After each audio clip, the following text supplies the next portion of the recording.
Happy New Year's Eve. As of this recording, it should be exactly 3 hours before New Year's. So, for everybody, Happy New Year's Eve and Happy New Year's. This is my New Year's Eve show. Just go, I don't know, just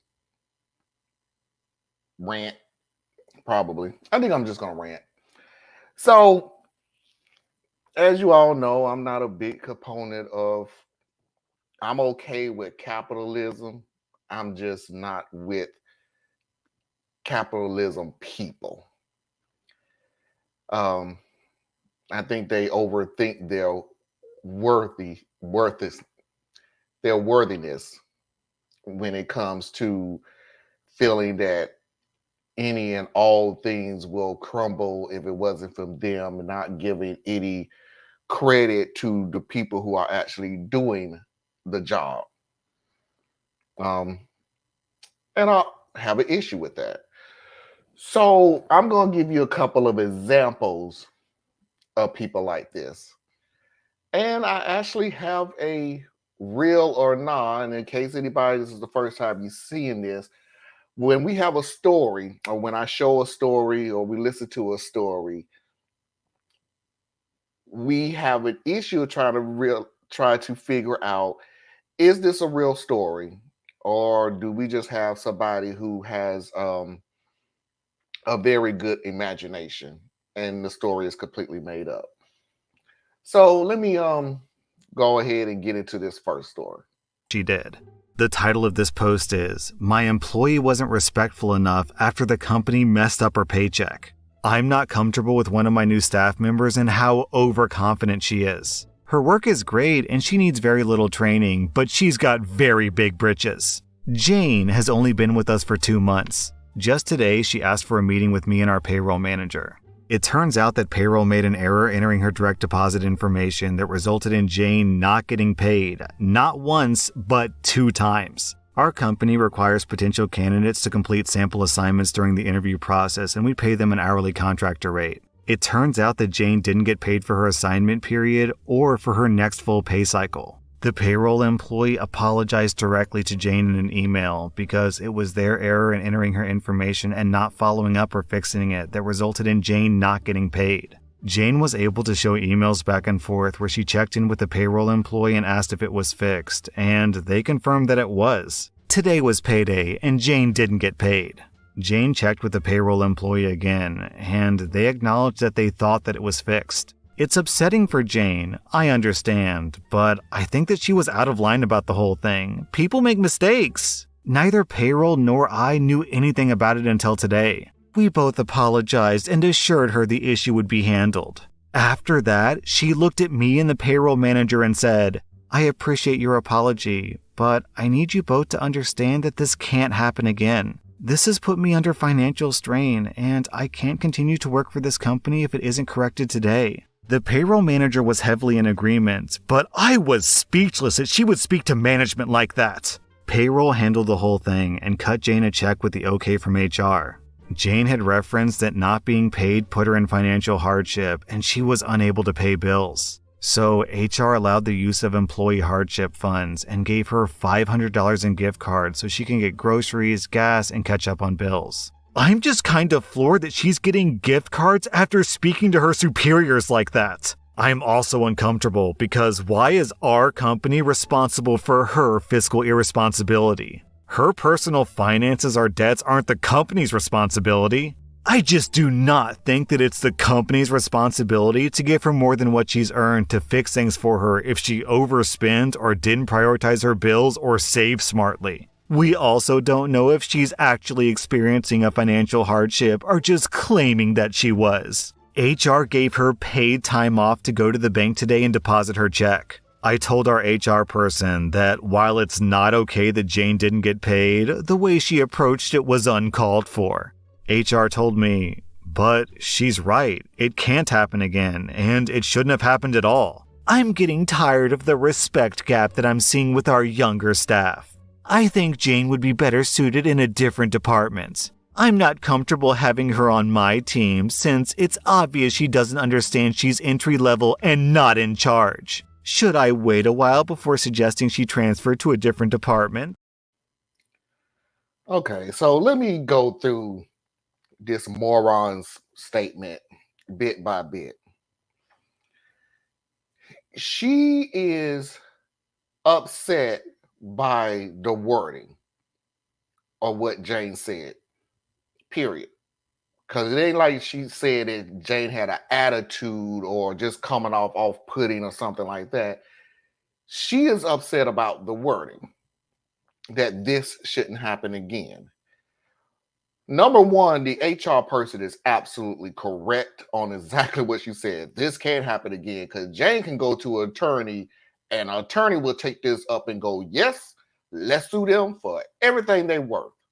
Because here's the deal that employees have an issue with.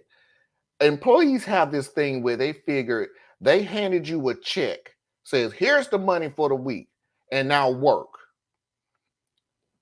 And what do I mean by that? Because I know that sounds kind of confusing. What I mean by that is they feel like they're doing you a favor. We give you the money and then you come to work instead of the other way around, which we've all done. We do the work, we get paid for it. But no, they figure, no, we're doing you a favor. Here's the money. Here you go. Now go ahead and work so we can do this all over again. That's what this lady feels. That we're doing you a favor by fixing the issue that we caused by not paying Jane. Number two, it is not our responsibility for her financial mishaps or anything, her financial responsibility or something to that effect. Yeah, it is. It is your responsibility. She worked. That's my point again. She worked for the money, but she didn't get paid the money. That is your responsibility. Nobody should, and this is why this woman is a nut job. This is why you should not have to dip into your savings because I guess she assumed she didn't have savings. But a person shouldn't have to dip into their savings to pay for things because you're not paying them their money for the work they've already done. That's not how savings is supposed to work. You don't know if you don't know anything about her finance. She just literally told you, I'm in a hardship now because you're not paying me. And now I guess you figure I'm supposed to dip into my savings to save me, but you want the same work. And lady, supervisor, you said at the beginning, she does good work. But all that work means jack squat if she's not getting paid for it, in which she's not. Number three, and finally, should I get her off my team? Absolutely. Absolutely. You need to get her off your team. You don't need to be above anybody. Because if you have this attitude, and I'm going to play a clip, if you have this type of attitude, Hello, all. Happy Wednesday. not that attitude, this attitude. Sometimes people use the word respect to mean treating someone like a person, and sometimes they use the word respect to mean treating someone like an authority. And sometimes people who are used to being treated like an authority say, if you won't respect me, then I won't respect you. And what they really mean is, if you won't treat me like an authority, then I won't treat you like a person. And they think they're being fair, but they aren't, and it's not okay. That's it. You want to be treated like an authority, period. Whether you did right, whether you did wrong, whether you was unfair, whether you was fair, it doesn't matter. It doesn't matter the situation. You want to be treated as an authority. So yes, you need to let Jane off that team. You really do, because you don't need to be respected, i.e., be treated as an authority when you're flatly in the wrong, and you was in the wrong. Jane did nothing wrong, but she didn't bow down and kiss your feet and plead and beg and plead for her money that she rightly deserved because of your mistake that you made twice. So that's a whole month. If you're getting paid every 2 weeks, she didn't get paid for a whole month. Thank you, HR person, for giving her $500 because this is not money to not being responsible for her financial situation. No, this was to catch her up for not having any money for a month. I ain't gonna say any money, but if she had to dip into her savings to pay for things that wasn't her fault, it was the company's fault. And you're mad because what? She didn't kiss your butt? She didn't say, oh, please, pretty please, can you pay me the money that I earned? Hi, yeah, lady, you need to get her off your team. But wait, there's more. So, what happens when you actually have to get a manager to work? Surprise, surprise, work. Hello, all. Happy Wednesday. I'm not so happy this morning. Yesterday, 3 of you submitted your 2-week notice, and all 3 of you claimed that it was because of better opportunities. Not even thinking about the fact that some of your coworkers have lives outside of this job and children.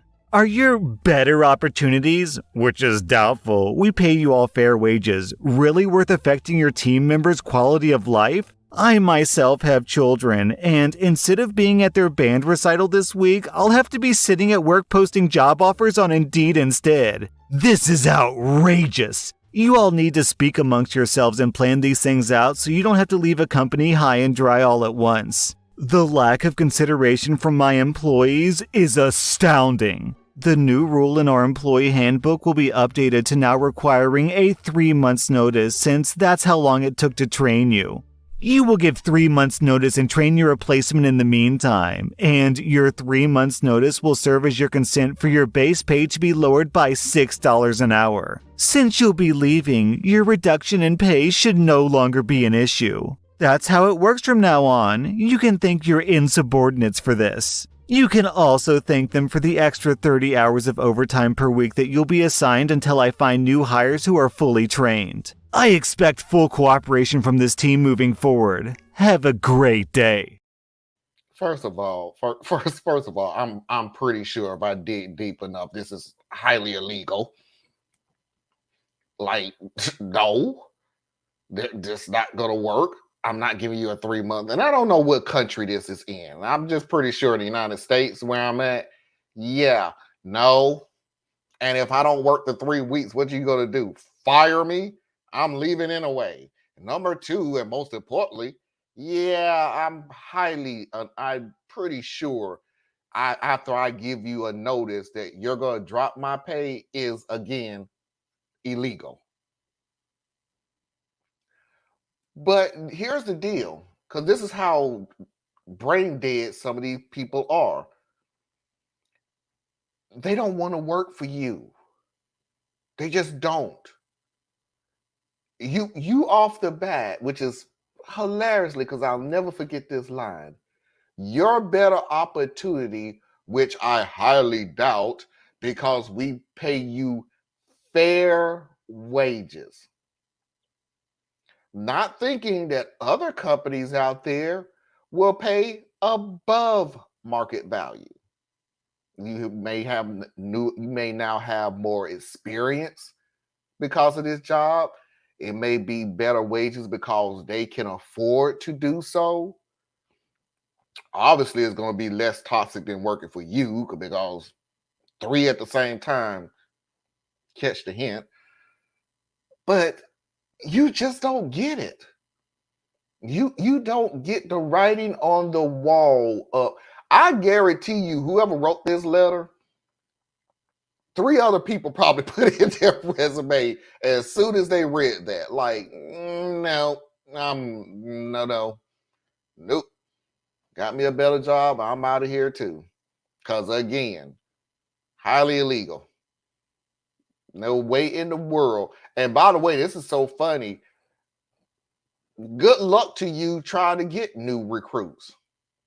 As soon as they read the handbook where they have to give you 3 months of notice before they can leave, and on top of that, the 3 months they're gonna drop, and they never said how much they was literally being paid, but I'm pretty sure being dropped to $6 is chump change.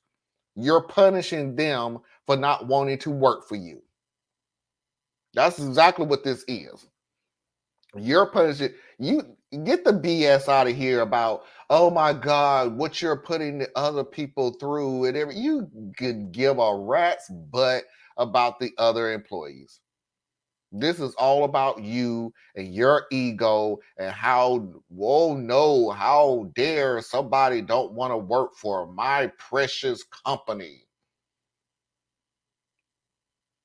This doesn't sound like an American company because no, that's $7 is, I mean, $6. Let's, I'm hearing it wrong and they say they'll drop it by $6. I'm not particularly sure. Maybe I heard it wrong and they're saying we're dropping it by $6 and not we're dropping it to $6. So I could be literally wrong on that one. But if you're dropping it at $6, that's literally below minimum wage.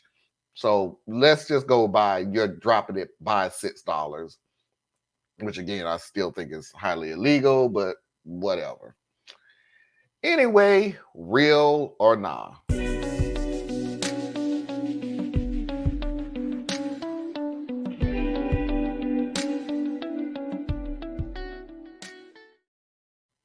Okay.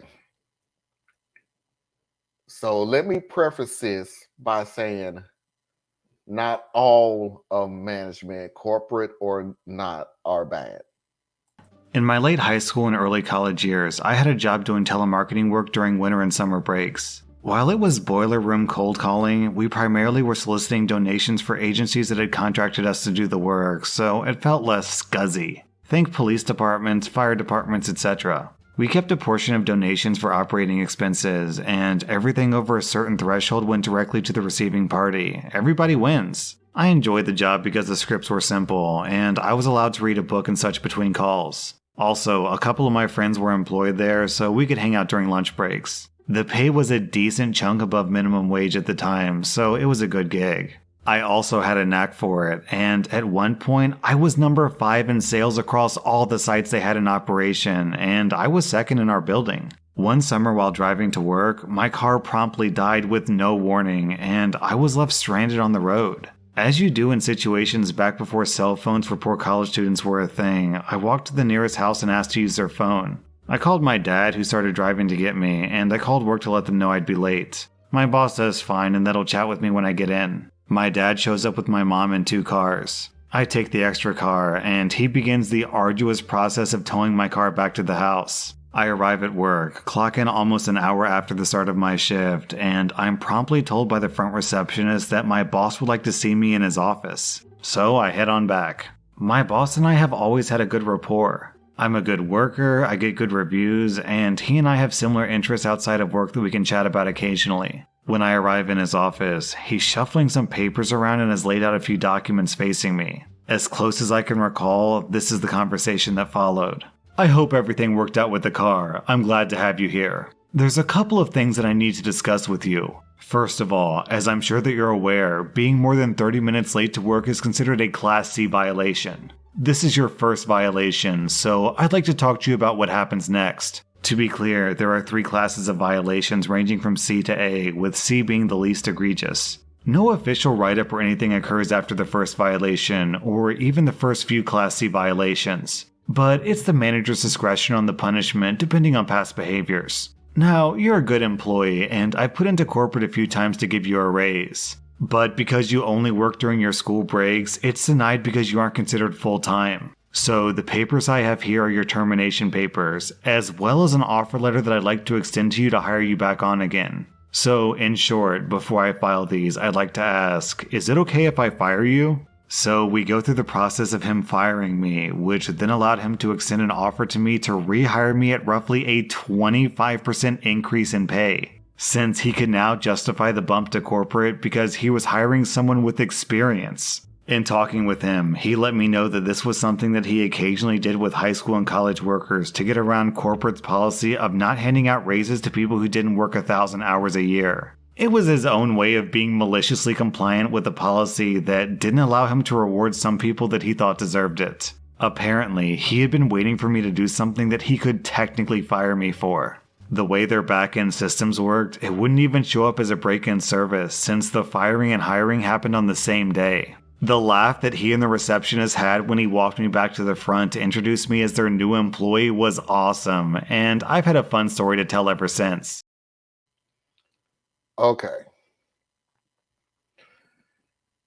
Is it possible that this happened? Yes, it's possible. But like I said, in case you're new to this show, we don't deal with possibilities because then every story is true.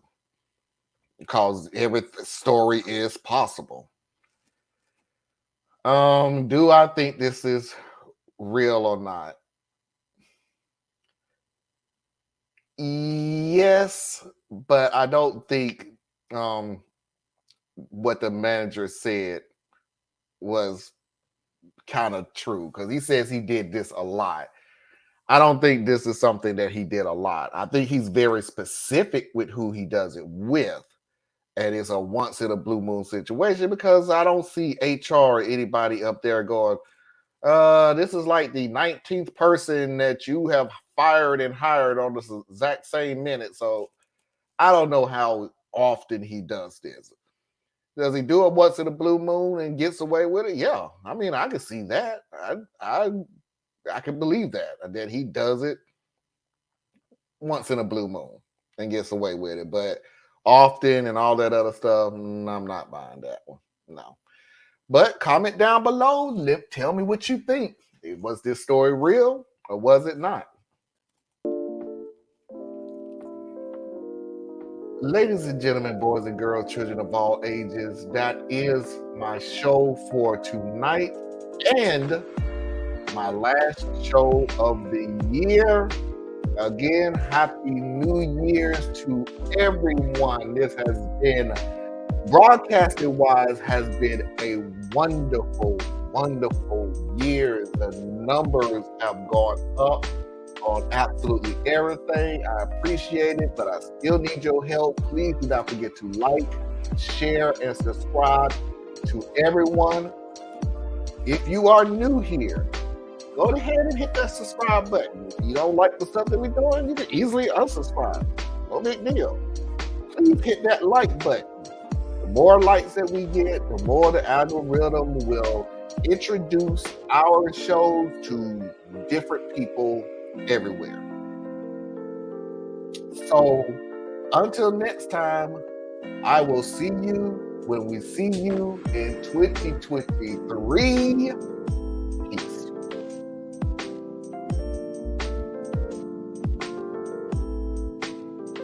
Happy New Year's, Mafia!